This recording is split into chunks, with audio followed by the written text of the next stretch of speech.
नमस्कार मित्रों, इल्विन क्लासेस के YouTube प्लेटफॉर्म पे आपका बहुत बहुत स्वागत है।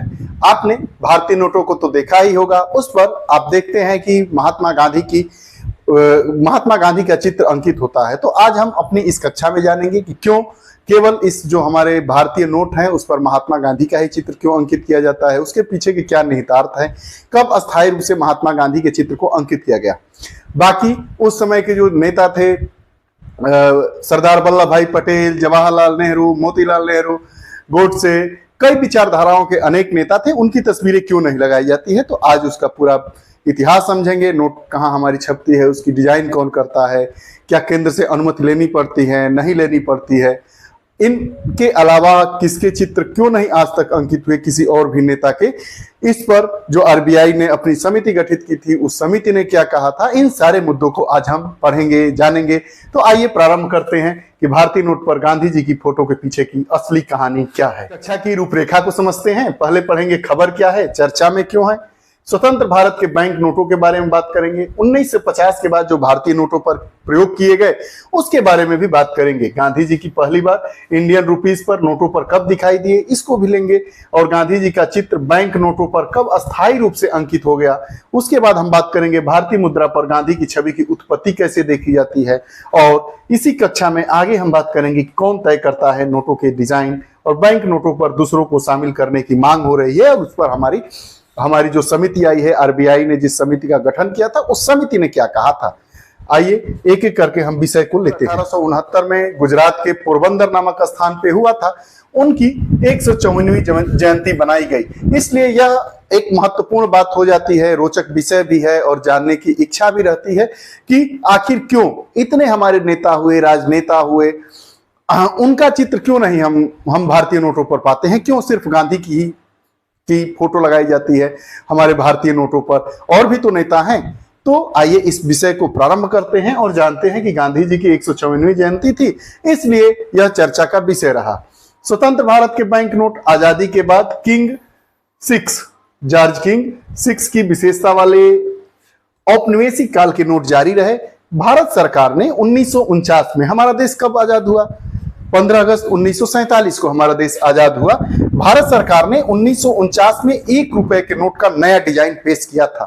पहले किंग जॉर्ज 6 जो थे उनकी फोटो लगी रहती थी भारतीय नोटों पर, लेकिन आजादी के 1949 में 1 रुपए के नोट पर नया डिजाइन पेश किया गया हमारी सरकार के द्वारा, गवर्नमेंट ऑफ इंडिया के द्वारा, और स्वतंत्र भारत के लिए प्रतीकों को चुना जाना था। और उस पर यह किया गया कि अब हमारा भारत स्वतंत्र हो गया है, उस पर किस प्रकार के प्रतीक रहे हमारे नोटों पर उसको चुना जाना था। शुरुआत में यह महसूस किया गया कि राजा के चित्र के स्थान पर महात्मा गांधी का चित्र लगाया जाए। शुरू में ही यह महसूस किया जाने लगा, चूंकि महात्मा गांधी की जो पकड़ थी या जो उनका व्यक्तित्व था वो सर्वमान्य था, उनको सब लोग मानते थे, उनकी बातों को मानते थे। तो इसलिए यह महसूस किया गया शुरू में, जब शुरुआती दौर था, कि राजा के चित्र के स्थान पर ये हमारे राजा हैं, इनको रिप्लेस किया जाए, हटाया जाए, ये कहानी खत्म हो गई इनकी। अब किसका लगाया, महात्मा गांधी जी की फोटो लगाई जाए, चित्र लगाया जाए। जो हमारी संविधान सभा थी उसमें जो भी फैसले होते थे वो आम सहमति से लिए जाते थे, वैसे ही वही दौर था। तो जो अंतिम विश्लेषण में आम सहमति बनी और गांधी जी के चित्र के स्थान पर सारनाथ में सिंह राजधानी को चुनने पर बनी, जो सारनाथ में सिंह है उसी को चुनने पर बनी। 1950 के बाद कुछ नए प्रयोग किए गए। 1950 में भारत गणराज्य के पहले बैंक नोट 2 रुपया, 5 रुपया, 10 रुपया और 100 रुपए के मूल्य वर्ग में जारी किए गए। 1950 में प्रथम बार भारत गणराज्य के पहले बैंक नोट जारी किए गए, 2 रुपए के, 5 रुपए के, 10 रुपए के और 100 रुपए के। अब नोटों के पीछे रूपांकन नए भारत का प्रतिनिधित्व करने के लिए परिवर्तित किया जाना था। हमारा देश आजाद हो गया था। उसके बाद गणतांत्रिक राज्य भी हो गया था, गणतंत्र को हमने चुना था, लोकतंत्र को हमने चुना था। तो हम अपने देश को एक नए परिवर्तन के रूप में कैसे विश्व में पेश करें, और नोट इसकी बात होने लगी थी। तो हमने नोटों पर किसका चित्र अंकित किया जाए इसके बारे में सोचना चालू हो गया था। शुरुआती के जो वर्ष थे उसमें बाघ और सांभर, हिरण जैसे जीव जंतुओं के रूपांकनों से लेकर 1970 के दशक में कृषि प्रयासों को दर्शाने वाले रूपांकन तक चित्र लगाए गए। आप पहले नोट को देखते होंगे जो 1970 के दशक तक के नोट थे, उस पर बाली या किसान या हल इस टाइप की चीजें, इस टाइप के चित्र लगाए जाते थे, जैसे खेती करना, चाय की पत्तियां तोड़ना, ये सब बात हुई। जैसे जैसे वैज्ञानिकतावाद का विकास हुआ, वैज्ञानिक सोच बढ़ी, 1980 के दशक में वैज्ञानिक और तकनीकी प्रगति और भारतीय कला रूपों के प्रतीकों पर जोर दिया गया। 1980 का जो हमारा दशक आया उसमें हमने वैज्ञानिक और तकनीकी प्रगति और भारतीय कला रूपों में प्रतीकों पर जोर दिया जाने लगा। जो भारत का 2 रुपए का नोट था, जो भारत के 2 रुपए का नोट था, उस पर आर्यभट्ट उपग्रह जो भारत का पहला उपग्रह छोड़ा गया था, जिसका नाम आर्यभट्ट था, उसका चित्र अंकित किया गया। 5 रुपए के नोट पर कृषि मशीनीकरण और 20 रुपए के नोट पर कोणार्क व्हील आज जैसे जो हमारे राष्ट्रीय प्रतीक थे, वैज्ञानिकतावाद को बढ़ावा देते थे, कला को बढ़ावा देते थे, तकनीकी को बढ़ावा देते थे, उसके चित्र अंकित किए जाने लगे। गांधी जी पहली बार इंडियन रुपीज नोटों पर कब दिखाई दिए? 1969। गांधी जी की 100वीं जयंती मनाई जा रही थी 1969 में, तो गांधी जी के चित्र वाली नोटों की एक विशेष श्रृंखला जारी की गई। उस समय आरबीआई के गवर्नर एलके झा थे। उसमें सेवाग्राम आश्रम महाराष्ट्र के वर्धा में जो है उससे जुड़ी हुई चित्र आप देख सकते थे। फिर अक्टूबर 1987 में गांधी जी की छवि वाले 500 रुपए की नोटों की एक श्रृंखला प्रारंभ कर दी गई। अक्टूबर 1987 में गांधी जी की छवि वाले 500 रुपए के नोटों की एक श्रृंखला जारी कर दी गई। लेकिन अभी भी गांधी जी का जो चित्र था वो नोटों पर अस्थायी रूप से नहीं था। अब बात आने लगा बैंक नोटों पर कब अस्थायी रूप से अंकित किया गया, गांधी जी का चित्र बैंक नोटों पर कब अस्थायी रूप से अंकित किया गया, उसकी बात करेंगे। आरबीआई को लगा कि डिजिटल प्रिंटिंग, स्कैनिंग, फोटोग्राफी जैसी तकनीकी चिंता का विषय है। अब तकनीकी का विकास हो रहा है, वैज्ञानिकतावाद को हम लोग बढ़ावा दे रहे हैं, तो विज्ञान विकास और विनाश दोनों की जड़ है। तो हमें यह चिंता सताने लगी कि कहीं हम नकली नोट बाजार में ना आ जाए। नकली नोट बाजार में आ जाएंगे तो स्थिति ही बिल्कुल बदल जाएगी। तो यह चिंता का विषय होने लगा। उस समय डिजिटल प्रिंटिंग होने लगा, स्कैनिंग, फोटोग्राफी जैसी तकनीकी का विकास होने लगा, जो चिंता की बात होने लगी। अब दूसरी बात, यह जो शोध करने वाले लोग हैं वो कहे कि मानव चेहरों की तुलना में निर्जीव वस्तुओं को बनाना अपेक्षाकृत आसान है। जो निर्जीव वस्तुएं होती हैं उनके चेहरे को बनाना आसान होता है, लेकिन मानव के चेहरे को बनाना कठिन होता है। उसके रिस्पेक्ट में यह भी एक कारण था कि एक ऐसा हम लोगों को नेता चुना जाना था जो जिसके चित्र को हम नोटों पर अंकित करें और उसका विरोध न हो।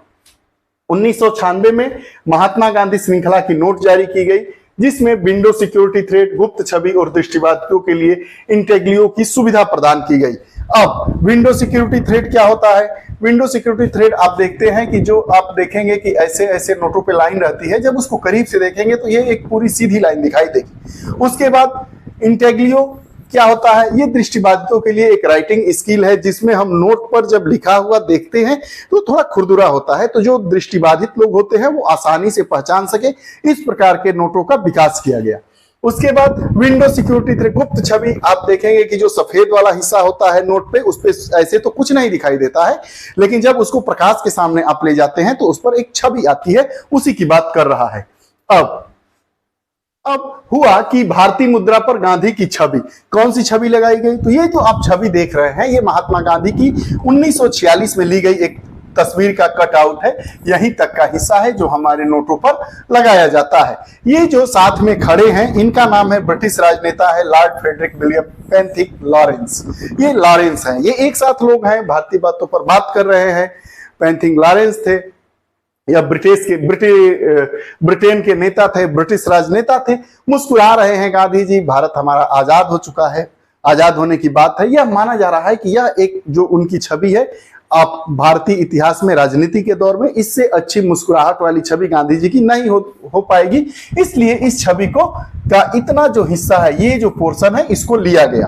अब बात आगे करता है नोटों का डिजाइन। जो हमारे नोट होते हैं, भारतीय नोट, उसकी डिजाइन कौन तय करता है? तो आरबीआई का मुद्रा प्रबंधन विभाग है जो नोट की डिजाइन तय करता है। RBI reserve bank of India, जिसकी स्थापना भारत शासन अधिनियम 1935 के तहत की गई थी, वह उसी का जो मुद्रा प्रबंधन विभाग है वो नोट डिजाइन तय करता है। लेकिन केंद्रीय बैंक और केंद्र सरकार से डिजाइन के लिए मंजूरी ली जाती है। आरबीआई अधिनियम 1934 की धारा 25 यह कहती है कि बैंक नोटों का डिजाइन, रूप और सामग्री ऐसी होगी जिसे केंद्रीय बोर्ड द्वारा की गई सिफारिशों पर विचार करने के बाद केंद्र सरकार द्वारा अनुमोदित किया जाएगा। ऐसा नहीं है कि जो आरबीआई का मुद्रा प्रबंधन विभाग है वो नोटों की डिजाइन करके अपने आप नोट छापने लगा, नहीं, ऐसा नहीं है। उसे केंद्र सरकार से अनुमोदित किया जाना जरूरी है। अब बात रही कि उस समय क्या गांधी जी को ही लेना क्यों जरूरी था गांधी के चित्र पर? उस समय तो और हमारे नेता थे, गरम दल नरम दल दोनों तरफ के नेता थे। कई नेता जो शहीद हो गए थे, उनकी लोकप्रियता उस समय इनके बराबर थी, इनके समकक्ष भी थी, लेकिन उनको क्यों नहीं लिया गया? तो इस पर नोटों पर मांग आने लगी कि और लोगों के चित्र अंकित किए जाए। 2022 में अभी पिछले साल दिल्ली के मुख्यमंत्री अरविंद केजरीवाल ने कहा कि जो हमारी भारतीय नोटें हैं उस पर देवी देवताओं के चित्र अंकित किए जाए। ये बात एक आने लगी। उसके बाद यही नहीं रहा, वर्ष 2014 में रविंद्रनाथ टैगोर और पूर्व राष्ट्रपति एपीजे अब्दुल कलाम के चित्रों को भी भारतीय नोटों पर अंकित किया जाए, इसकी भी मांग होने लगी। जब यह मांग बढ़ने लगी तो RBI, reserve bank of India के द्वारा एक समिति का गठन किया गया। उस समिति ने यह कहा कि महात्मा गांधी से बेहतर कोई अन्य व्यक्तित्व भारत के लोकाचार का प्रतिनिधित्व नहीं कर सकता है, इसलिए महात्मा गांधी का ही चित्र भारतीय नोटों पर अंकित रहेगा और किसी का नहीं रहेगा। क्या कही समिति ने कि महात्मा गांधी से बेहतर कोई अन्य व्यक्तित्व भारत के लोकाचार का प्रतिनिधित्व नहीं कर सकता है, इसलिए जो हमारी भारतीय नोटें होंगी उस पर केवल महात्मा गांधी का ही चित्र रहेगा, किसी का नहीं रहेगा। ना गोडसे का रहेगा, ना सावरकर का रहेगा, ना पटेल का रहेगा, ना लोकमान्य तिलक का रहेगा, या सुभाष चंद्र बोस का भी नहीं रहेगा, किसी शहीद का भी नहीं रहेगा, किसी सेनानी का भी नहीं रहेगा, किसी। तो ये सब चीजें रही। ये मूल चीज जो और लोगों की नोटों पर जो चित्र अंकित किए जाने की मांग है उसको सिरे से खारिज कर देती है यह समिति की रिपोर्ट। इसीलिए अभी तक गांधी जी के अलावा किसी अन्य की तस्वीर हमारे भारतीय नोटों पर आप नहीं पाते हैं। यह श्रृंखला आपको कैसी लगी कृपया कमेंट बॉक्स में अपने विचार जरूर दें। फिर नए वीडियोस के साथ उपस्थित होंगे, तब तक के लिए बहुत बहुत धन्यवाद। नमस्कार।